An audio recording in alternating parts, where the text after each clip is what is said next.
Mesdames, Messieurs, bonjour. Je me trouve devant le bâtiment iconique situé à Lyon-Vèze, tout proche des bords de la Saône. Un ensemble immobilier de 13 000 m².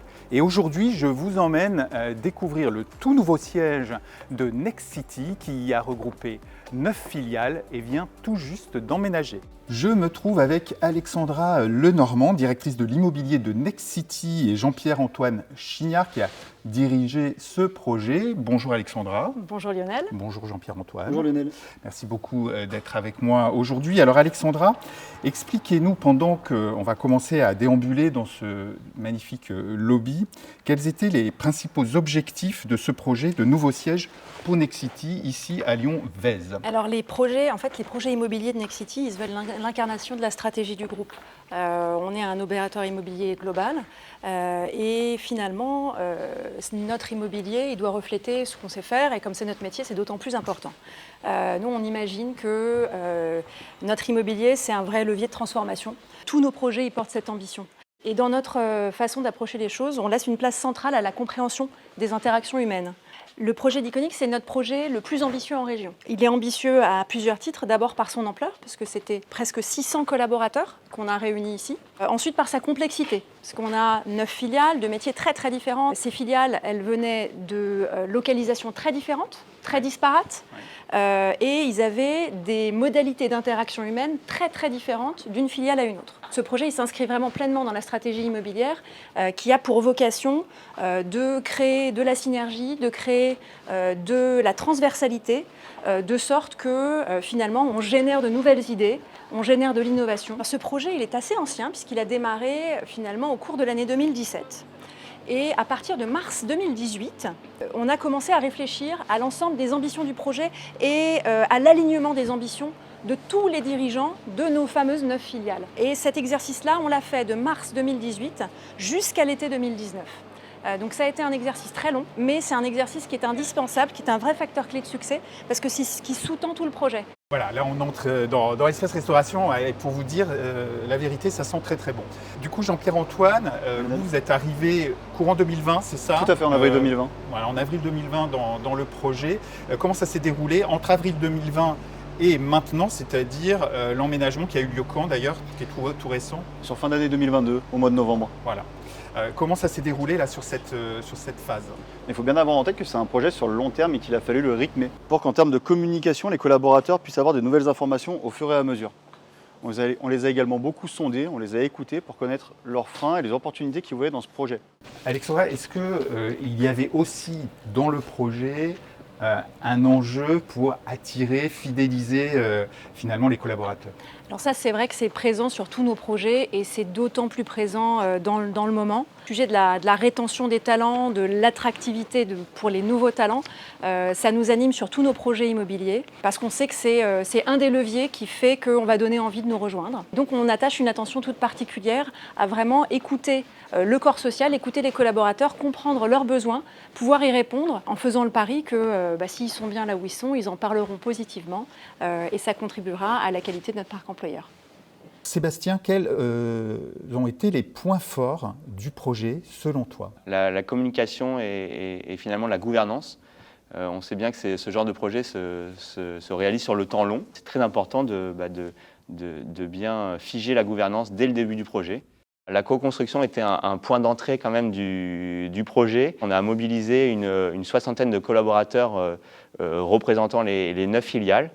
On a créé un événement un peu phare sur le projet, c'était de prototyper les futurs environnements de travail de Nexity. Et pour ce faire, on a réuni les 60 collaborateurs sur le site, mais le site en chantier. Ça a facilité finalement l'appropriation.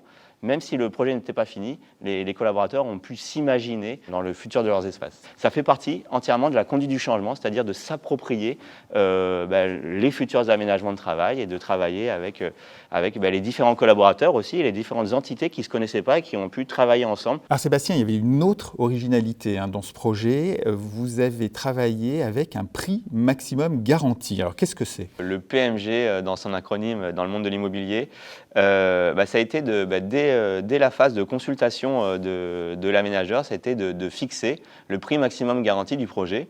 Alors l'originalité, c'est que on ne savait pas quel serait l'environnement de travail final.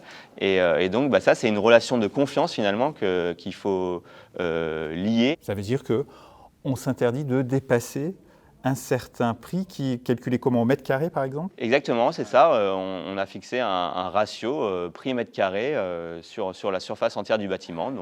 Et donc là, on est en transparence des prix avec notre client. Marion, il y avait aussi un enjeu fort en termes d'identité. On l'a vu, 9 filiales qui ne se connaissaient pas forcément, qui ne travaillaient pas forcément ensemble.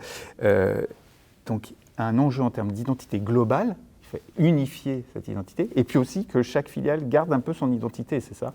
C'est exactement ça, parce qu'en fait, finalement, mettre 9 filiales au même endroit, c'était mettre 9 entreprises avec leurs cultures qui leur sont propres et tout ce qui va avec. Titre d'exemple, ce qu'on obtient comme espace à la fin, c'est un showroom pour des particuliers en rez-de-chaussée. En dehors du showroom, on a aussi un espace qui s'appelle le Fab Lab, là c'est chez Studéa.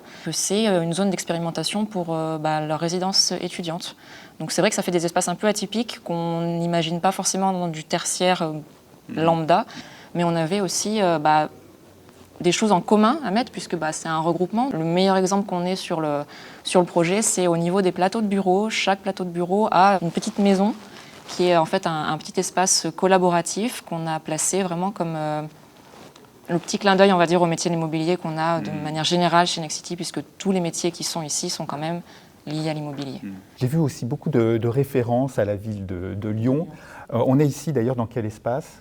On est au 4e étage, donc alors notamment ce fameux 4e étage, parce que c'est quand même un peu spécifique dans le projet, c'est un espace qui en fait n'est pas dédié à une filiale, mais c'est un espace qui est commun à tous. Qu'est-ce qu'il y a eu d'autre, de particulier mis en place pour justement marquer cette identité, soit globale, soit spécifique? On a surtout posé la question en fait aux collaborateurs, ou du moins à un panel de collaborateurs Nexity, et on a des choses qui sont ressorties systématiquement. Alors le végétal, le côté sérénité, on voulait des endroits dans lesquels on se sent bien. Quels ont été au final les grands principes d'aménagement que vous avez retenus?